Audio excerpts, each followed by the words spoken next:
Hello students, I am Suraj Singh from E for exam classes. तो आज की क्लास में हम पढ़ेंगे, मैंने आपको दिया था क्वेश्चंस कुछ एग्जाम्पलर के ऑब्जेक्टिव टाइप क्वेश्चंस खत्म करेंगे आज हम, और नेक्स्ट कल के क्लास में हम इसके फिलअप्स देखेंगे। फिर उससे नेक्स्ट क्लास में डिटर्मिनेंट के ऑब्जेक्टिव टाइप क्वेश्चन देखेंगे, फिर उसके बाद फिलअप्स देखेंगे। तो देखते हैं आज की क्लास। अगर अभी आप न्यू स्टूडेंट हैं और आपने अभी तक चैनल को सब्सक्राइब नहीं किया है तो तुरंत जाके सब्सक्राइब बटन पे क्लिक करें, और आपको बेल आइकन दिख रहा होगा, वहाँ पे बेल आइकन पे क्लिक कर लें, जिससे कि आपको सबसे पहले अपडेट आपको मिल जाए। तो देखते हैं पहला क्वेश्चन क्या दे रखा है। 53rd क्वेश्चन में दे रखा है कि P एक मैट्रिक्स है 0 0 4 और 0 4 0 और 4 0 0। चार ऑप्शन दे रखे हैं। फर्स्ट ऑप्शन दे रखा है स्क्वायर मैट्रिक्स, सी ऑप्शन दे रखा है यूनिट मैट्रिक्स, बी ऑप्शन दे रखा है डायगोनल मैट्रिक्स, और डी ऑप्शन दे रखा है नन ऑफ दिस। तो बच्चे आप लोग देख सकते हैं इसके अंदर क्या है। तो बड़ा आसान क्वेश्चन है। डायगोनल एलिमेंट मैट्रिक्स हो नहीं सकता, क्योंकि डायगोनल के एलिमेंट सारे है ही नहीं। इसके बाद जीरो नहीं होना चाहिए डायगोनल में, सबसे पहली बात तो यही हो गई। स्क्वायर मैट्रिक्स ये हो सकता है क्योंकि इसका ऑर्डर क्या है 3 क्रॉस 3 है। यूनिट मैट्रिक्स नहीं है, और नन ऑफ दिस का कोई मतलब नहीं है, मतलब इसका आंसर क्या होगा, A is the correct option. Square matrix है, समझ आया होगा आपको। इसके बाद जो सेकंड 54th क्वेश्चन दे रखा है वो क्या दे रखा है इसमें कि total number of possible matrix of order 3 cross 3 with each entry, मतलब क्या दे रखा है हमें total number of possible matrixes बतानी है, जिसमें एंट्री जो है 3 क्रॉस 3 ऑर्डर की, जिसमें एंट्री है वो 0 और 2 है। तो इसके लिए फॉर्मूला होता है नंबर ऑफ एंट्री या नंबर ऑफ एलिमेंट की पावर ऑर्डर, या यहां पे number of order of the matrix, ये फॉर्मूला होता है इसका। तो देखो एलिमेंट कितने हैं इसमें, 2 एलिमेंट है, 2 एंट्री है, और ऑर्डर क्या है इसका 3 क्रॉस 3, तो 2 की पावर 9 पता ही कितना होता है 512। तो इसमें ऑप्शन डी दे रखा है, तो D is the correct option. ठीक है, आपको ये समझ आया होगा क्वेश्चन। तो अब देखते हैं नेक्स्ट क्वेश्चन जो दे रखा है 55। वो क्या दे रखा है 2x प्लस वाई 4x और 5x माइनस 7, और ये इक्वल दे रखा है 7y माइनस 13 yx प्लस 6। हमें यहाँ पे x प्लस वाई की वैल्यू निकालनी है इसमें।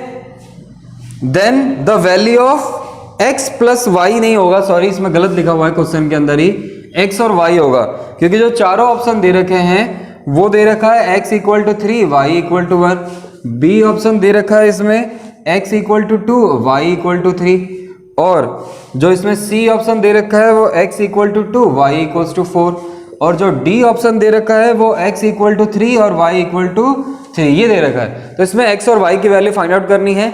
तो देखो कैसे करेंगे इस क्वेश्चन को। अब हमें पता है कि यहाँ पे 2x plus Y equal to 7 है, 4x है 7y माइनस 6 के इक्वल, 4x जो है वो x प्लस 6 के। तो मैं यहाँ से किसकी वैल्यू निकाल सकता हूँ, मतलब मैं 4x को इक्वल रखूंगा x प्लस 6 के इक्वल, तो ये 3x इक्वल टू 6 आ जाएगा, तो x की वैल्यू 2 आ जाएगी। अब x की वैल्यू 2 आ गई, अब इसको इक्वल रख लो यहाँ से। अब किसको इक्वल रखेंगे 2x plus Y equal to 7, तो 2 multiply 2 plus y equals to 7, तो 4 प्लस वाई इक्वल टू 7, तो y की वैल्यू 7 माइनस 4, तो y की वैल्यू 3। तो यहाँ से x की वैल्यू 2 और y की वैल्यू 3, देख लो कौन सा ऑप्शन है, b इज द करेक्ट। अब देखते हैं इस क्वेश्चन को। इस क्वेश्चन में क्या लिखा हुआ है, a मैट्रिक्स दे रखा है, b मैट्रिक्स दे रखा है, और बताना है कि a माइनस b इन चार ऑप्शन में से किसके इक्वल होगा। तो करते हैं इसमें। a मैट्रिक्स क्या है, ये है 1/पाई साइन इनवर्स पाई x, यहाँ पे tan inverse x upon pi, और sine inverse x upon pi, और कॉट इनवर्स पाई x, और यहाँ -1/पाई, यह आ जाएगा minus cos inverse pi x, tan inverse pi x, sine inverse x upon pi, और minus tan inverse pi x. ठीक है, अब देख सकते हैं इसमें से 1/पाई कॉमन आ रहा है। अब sign inverse pi x minus cos inverse, तो माइनस माइनस क्या हो जाएगा, प्लस हो जाएगा। तो ये आ जाएगा sign inverse pi x plus cos inverse pi x. यहाँ पे ये दोनों जीरो हो जाएंगे क्योंकि सेम है। इसी तरीके से ये और ये भी जीरो हो गए। यहाँ पे cot inverse pi x plus tan inverse pi x. तो अब अगर हम आगे देखें तो आपको पता होना चाहिए कि sine inverse x plus cos inverse x क्या होता है, π/2 होता है। और ये जीरो और टेन इनवर्स एक्स और कॉट इनवर्स एक्स भी क्या होता है, π/2 ही होता है। अगर मैं इसमें से π/2 कॉमन ले लूं तो ये आ जाएगा 1 0 0 1, पाई से पाई कट गया, क्या आ गया 1/2, और ये होता है आइडेंटिटी मैट्रिक्स। तो ऑप्शन डी जो है वो बिल्कुल करेक्ट ऑप्शन है। ठीक है, अब देखते हैं नेक्स्ट क्वेश्चन। 57th क्वेश्चन क्या कह रहा है हमें कि A एंड B 2 मैट्रिक्सेस दे रखा है। A मैट्रिक्स का जो ऑर्डर है वो 3x m है, B मैट्रिक्स है जिसका ऑर्डर 3x n दे रखा है रिस्पेक्टिवली, एंड यहाँ पे m इक्वल टू n दे रखा है आपको। और जो ऑर्डर ऑफ मैट्रिक्स बतानी है किस मैट्रिक्स की, 5a minus 2b, 5a minus 2b। देखो बहुत इजी क्वेश्चन है। हमें ये पता है कि कभी भी मैट्रिक्स को हम ऐड करते हैं या सब्ट्रैक्ट करते हैं, उन दोनों मैट्रिक्स का ऑर्डर क्या होना चाहिए, सेम। यहाँ पे एक ऑर्डर का मैट्रिक्स 3x m है, एक मैट्रिक्स का ऑर्डर 3x n है। और यहाँ पे ऑप्शन देख लेते हैं। ए ऑप्शन क्या है, m×3, बी ऑप्शन क्या दे रखा है 3x3, सी ऑप्शन क्या दे रखा है m×n, और डी ऑप्शन क्या दे रखा है 3x n। आप देख पा रहे हैं कि इन दोनों मैट्रिक्स का अगर ऑर्डर से पहला है 3x m, तो इन दोनों का ऑर्डर क्या होना चाहिए, सेम होना चाहिए। और m जो है वो n के बराबर भी दे रखा है, तो या तो ये a और b का या तो ये ऑर्डर होगा या तो ये ऑर्डर होगा। तो देखते हैं ऑप्शन में ये दोनों में है कौन सा, ये नहीं है, ये नहीं है, ये नहीं है, तो D is the correct option.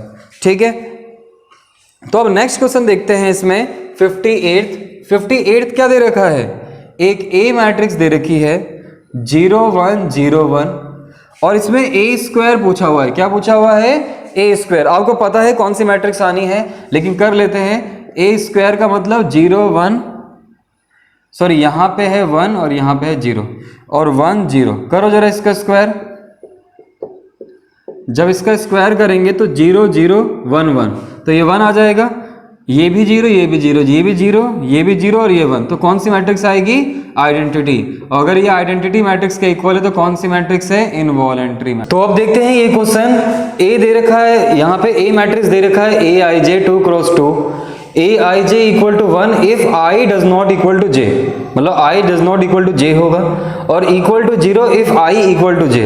तो आपको साफ साफ दिख रहा है जो यहाँ पे a मैट्रिक्स है वो कौन सी है, जब aij इक्वल टू 0, मतलब इक्वल नहीं है तो ये 1 है, जब इक्वल है, सॉरी जब ये इक्वल नहीं है तो ये 1 है, और जब इक्वल है तो 0 है। ठीक है, मैं क्या लिख रहा हूं यहाँ पे, जब इक्वल नहीं है तो यहाँ पे 1 है, यहाँ पे 1 होगा, और यहाँ पे इक्वल होता है क्योंकि यहाँ पे क्या होता है a11 a12 a22 और a21। तो यहाँ जब इक्वल है तो 0 है, और जब इक्वल नहीं है तो 1 है। तो यहाँ इक्वल नहीं है तो यहाँ 1 आ जाएगा और यहाँ पे 0। तो अब इसका a² निकालना, तो इससे पहले हम क्वेश्चन देख चुके हैं कि a² क्या आया था, i आया था, तो यही आंसर है इस क्वेश्चन का। नेक्स्ट क्वेश्चन देखते हैं। नेक्स्ट क्वेश्चन दे रखा है 68th कि इसमें एक मैट्रिक्स दे रखी है, और वो मैट्रिक्स है 68th क्वेश्चन है। इसमें मैट्रिक्स दे रखी है आपको 1 0 0 0 2 0 0 0 4। आपको ये ए मैट्रिक्स दे रखी है। इसमें बताना है कि आइडेंटिटी मैट्रिक्स है, सिमेट्रिक मैट्रिक्स है। आइडेंटिटी मैट्रिक्स तो नहीं है, सिमेट्रिक और स्क्यू सिमेट्रिक के लिए इसका ट्रांसपोज करना पड़ेगा। तो ट्रांसपोज करते हैं, तो 1 0 0 0 2 0 0 0 4। तो कौन सा आंसर, क्या आंसर आ रहा है इसका, सिमेट्रिक मैट्रिक्स। तो B is the correct option. ठीक है, अब आपको ये मैट्रिक्स दे रखी है ए, इसमें बताना है, पहला ऑप्शन दे रखा है इसमें डायगोनल मैट्रिक्स, सी ऑप्शन दे रखा है स्क्यू, बी ऑप्शन दे रखा है सिमेट्रिक, और डी ऑप्शन दे रखा है नॉन ऑफ दीज। तो हमें ये बताना है कि ये सिमेट्रिक या डायगोनल है। डायगोनल तो नहीं है क्योंकि डायगोनल एलिमेंट ही सारे जीरो हैं, वो कभी पॉसिबल नहीं है। तो हमें चेक करना पड़ेगा सिमेट्रिक या स्क्यू सिमेट्रिक। तो मैं इसका ट्रांसपोज लेता हूं। जब मैं इसका ट्रांसपोज लूंगा तो 0 -5 8 5 0 12 और -8 -12 और 0। जैसे ही माइनस कॉमन लूंगा मैं इसमें से पूरे मैट्रिक्स में, तो 0 -5 8 5 0 12 -8 -12 और 0। अब देख सकते हैं ये ए मैट्रिक्स बन गया। तो ए का ट्रांसपोज किसके इक्वल आ गया? -a के। तो इससे साफ पता चल रहा है सी इज द करेक्ट ऑप्शन, मतलब ये स्क्यू सिमेट्रिक मैट्रिक्स है। अब देखते हैं नेक्स्ट क्वेश्चन। यहाँ पे ए मैट्रिक्स दे रखा है, इसका ऑर्डर m क्रॉस n दे रखा है। बी मैट्रिक्स के बारे में इसने कुछ नहीं बताया। ए बी का ट्रांसपोज एंड बी ए का ट्रांसपोज ये मैट्रिक्स हमें दे रखी, मतलब ये पॉसिबल है इसका। Then the order of B. अब m cross m, n cross m और n क्रॉस n और m क्रॉस n कि कौन सा इसमें ऑर्डर होगा। तो देखते हैं इसमें, जैसे फॉर एग्जांपल हम यहाँ पे लेट कर लेते हैं b का जो ऑर्डर है वो a क्रॉस b है, मान लेते हैं। तो यहाँ से जब मैं a का ऑर्डर यहाँ पे m क्रॉस n है और b का ऑर्डर a क्रॉस b है, जैसे ट्रांसपोज करेंगे b मैट्रिक्स का ऑर्डर हो जाएगा b क्रॉस a। समझ आ गया होगा क्या होता है? ट्रांसफर होने पर ऑर्डर क्या होता है? रो कॉलम में और कॉलम रो में चेंज हो जाता है। इसका मतलब ये जो n की वैल्यू है वो b होगी या b की वैल्यू n होगी, तभी ये पॉसिबल है, क्योंकि मैंने बताया कि ये पॉसिबल है मल्टीप्लाई में। ठीक है, एक तो यहां से मिल गया, और जो इसका फाइनल मल्टीप्लाई आएगा वो आएगा m cross n, m cross a। मतलब जो फाइनल इसका ऑर्डर आएगा ए बी का वो आएगा m क्रॉस a, किसका? b के ट्रांसपोज का। अब यहां से देखें b मैट्रिक्स का ऑर्डर a क्रॉस b है और यहां पे a का ट्रांसपोज क्या हो जाएगा? a का ट्रांसपोज हो जाएगा n क्रॉस m। तो यहां से भी हम देख सकते हैं कि यहां पे हम देख पा रहे हैं कि जो b है वो किसके इक्वल आ रहा है? n के। यही तो लाना था हमें, b इक्वल टू n आ गया। अब यहां पे भी ऑर्डर अगर हम देखें तो क्या आ रहा है? a क्रॉस m आ रहा है, a क्रॉस m आ रहा है। इसका मतलब a की वैल्यू क्या आनी चाहिए और b की वैल्यू क्या आनी चाहिए? अब यहाँ पे हमारे पास जो ऑर्डर है b का वो है a क्रॉस b, b की वैल्यू आ गई हमारे पास n। तो इसका मतलब कहीं ना कहीं a की वैल्यू क्या होनी चाहिए? m होनी चाहिए। तो b मैट्रिक्स का जो ऑर्डर होगा वो होगा m क्रॉस n। तो इसका d is the correct option. ठीक है, तो अब नेक्स्ट क्वेश्चन देखते हैं। नेक्स्ट क्वेश्चन क्या दे रखा है? 63rd दे रखा है कि a and b are same order matrix. ये सेम ऑर्डर मैट्रिक्स दे रखा है और इसमें पूछा हुआ है कि ए बी का ट्रांसपोज माइनस बी ए का ट्रांसपोज क्या है? स्क्यू सिमेट्रिक है, नल है, सिमेट्रिक मैट्रिक्स है या यूनिट मैट्रिक्स है? तो मैंने बताया था सिमेट्रिक और स्क्यू सिमेट्रिक चेक करना हो तो आपको क्या करना पड़ता है? इसका ट्रांसपोज लो। इसे सॉल्व करेंगे तो क्या आएगा? ए बी के ट्रांसपोज का ट्रांसपोज बी ए के ट्रांसपोज का ट्रांसपोज। तो यहां से हमने पढ़ा था फॉर्मूला, ए बी का ट्रांसपोज जो होता है वो बी ट्रांसपोज और ए ट्रांसपोज के इक्वल होता है। तो इसे लिखेंगे तो बी ट्रांसपोज का ट्रांसपोज और ए ट्रांसपोज, और यहाँ पे ए ट्रांसपोज का ट्रांसपोज और बी ट्रांसपोज। तो आप देख सकते हो कि यहाँ पे और तो कुछ नहीं दे रखा, बी ट्रांसपोज का ट्रांसपोज बी हो जाएगा, ये ए ट्रांसपोज हो जाएगा, ए ट्रांसपोज का ट्रांसपोज ए हो जाएगा और ये बी ट्रांसपोज हो जाएगा। अब देखो हम कर क्या सकते हैं इसमें से, क्या ये इसके इक्वल आया? नहीं। जैसे ही मैं माइनस कॉमन लूंगा यहाँ से, ये आ जाएगा ए बी का ट्रांसपोज और बी ए का ट्रांसपोज। इसका मतलब ये जो है वो माइनस में आ गया, मतलब ए का ट्रांसपोज किसके इक्वल आ गया? माइनस के।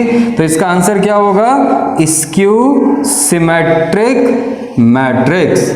ठीक है, तो हमारे कितने क्वेश्चन हो गए? 63 क्वेश्चन हो गए। अब देखते हैं 64th क्वेश्चन। देखो जी, अब नेक्स्ट क्वेश्चन देखते हैं। ए एक स्क्वायर मैट्रिक्स है जिसमें ए स्क्वायर इक्वल टू आई। तो कमेंट करके बताएं मुझे कि ए स्क्वायर आई कौन सी मैट्रिक्स होती है, और a माइनस आई का होल क्यूब a प्लस आई का होल क्यूब -7 है। तो देखते हैं, आपको पता होगा कि a प्लस बी का होल क्यूब क्या होता है? a cube plus B cube plus 3a square B plus 3ab square, और a माइनस बी का होल क्यूब क्या होता है? A cube minus B cube. इसे डायरेक्ट भी कर सकते हो आप, लेकिन सबको जल्दी याद नहीं होता, लेकिन ये फॉर्मूले याद रहते हैं, तो इसलिए हम बेसिक से लेके चलते हैं। ए माइनस आई का होल क्यूब क्या होगा, a cube minus i cube plus minus 3a square i plus 3a i square. Next a cube plus i cube plus 3a square i plus 3a i square और minus 7 है। देखो cut क्या क्या रहा है, A cube से ए cube नहीं कटेगा, आई क्यूब से आई क्यूब कट गया, 3a स्क्वायर आई से 3a स्क्वायर आई कट गया। अब बचा क्या हमारे पास, ए क्यूब और ए क्यूब। ए क्यूब और ए क्यूब तो ये हो गया ट्वाइस ऑफ ए क्यूब। यहाँ पे आई स्क्वायर का किसी मैट्रिक्स से आई को मल्टीप्लाई करते हैं तो दोबारा ए मैट्रिक्स ही आ जाता है, तो ये 3 और ये 3, तो ये हो जाएगा 6a और माइनस 7 है। अब मैं यहाँ पे ए क्यूब को लिख सकता हूँ ए square into a minus a. अब ए स्क्वायर को क्या लिख सकता हूँ मैं, आई लिख सकता हूँ यहाँ पे, तो ये twice i into a minus a. अब देखो आई मैट्रिक्स को ए से मल्टीप्लाई करेंगे दोबारा ए मैट्रिक्स आ जाएगा और ये ए, तो आंसर क्या आ रहा है आपका ए, तो ए इज द करेक्ट ऑप्शन। तो अब देख लेते हैं नेक्स्ट क्वेश्चन। इसमें 65th क्वेश्चन क्या कह रहा है, 65th क्वेश्चन कह रहा है कि for any two matrices A and B, दो मैट्रिक्स है ए एंड बी, तो चार ऑप्शन दे रखे हैं इसमें कि ए b equal to b a, B option दे रखा है a b does not equal to b a, C option दे रखा है ए बी इक्वल्स टू 0 और डी ऑप्शन दे रखा है नॉन ऑफ दिस। हमें पता है कि A and B are two matrices हैं, तो हमें ये नहीं पता कि ये कॉम्यूटेटिव है या नहीं है, तो हमारे पास क्या होगा, ए बी, यही एक कंडीशन ठीक है कि ए और बी को मल्टीप्लाई करेंगे तो does not equal to B आएगा, ठीक है। लेकिन एक चीज और देखो, इसने ये भी नहीं बताया, हम मल्टीप्लाई तो कर सकते हैं, ठीक है, कोई नहीं, ये ऑप्शन ठीक है। तो अब ये वाला क्वेश्चन देखते हैं नेक्स्ट। देखो जब भी इस फॉर्म में हो, आपको बताया था वही एलिमेंट्री वाला तरीका ये, अगर ये इस फॉर्म में हो तो क्या करना होता है हमें, अगर आप कॉलम ऑपरेशन लगा रहे हो तो इस मैट्रिक्स में और इस मैट्रिक्स में लगाओगे, और रो ऑपरेशन लगा रहे हो तो इस वाले मैट्रिक्स में इस वाले मैट्रिक्स में लगाओगे। जिस मैट्रिक्स में आप ऑपरेशन लगाओगे सिर्फ उसी में ही लगाओगे, जो जिस मैट्रिक्स में नहीं लगा रहे हो उसे आइडियल छोड़ोगे। याद रखो कॉलम लगाना है तो इसमें और इसमें, और रो लगाना है तो इसमें और इसमें। तो कॉलम ऑपरेशन लगाते हैं, क्या कर रहा है, C2 change C2 minus twice of C1, तो C1 को हमें कुछ नहीं करना, इसका ट्वाइस कर दो, इसमें सब्ट्रैक्ट कर दो, तो ये आ जाएगा -5, यही आएगा। इसका ट्वाइस करें 2, इसमें आ जाएगा, इसको 2 से मल्टीप्लाई करो 4 में से 4 गया 0। अब यहाँ पे इसको हम कुछ नहीं कर सकते, इसके बाद यहाँ पे ये 3 2 इसमें कुछ नहीं कर सकते, 1 में से 6 गया 5 आ गया और ये आ गया 0, ठीक है। तो यही इसका आंसर है, तो 1 2 -5 0 3 2 -5 और 0, ये इसका आंसर है। ऑप्शन देख लेना कौन सा ऑप्शन है इसमें, आपको ऑप्शन दिखेगा इसमें D is the correct option, जो डी ऑप्शन है वो करेक्ट ऑप्शन है। इसके बाद जो 67th क्वेश्चन है वो रो की तरह है, तो आप उसे ट्राई करेंगे, एक बार ट्राई करना, अगर डाउट आता तो कमेंट करके बताएं मुझे। तो आज की वीडियो में इतना ही, अगली क्लास में हम क्या करेंगे, फिलअप्स करेंगे, जो करीबन 81 क्वेश्चन तक है, तो 68 से 81 तक हम नेक्स्ट क्लास में करेंगे। ट्रू फॉल्स करने की जरूरत नहीं है, ठीक है। तो थैंक यू फॉर वॉचिंग।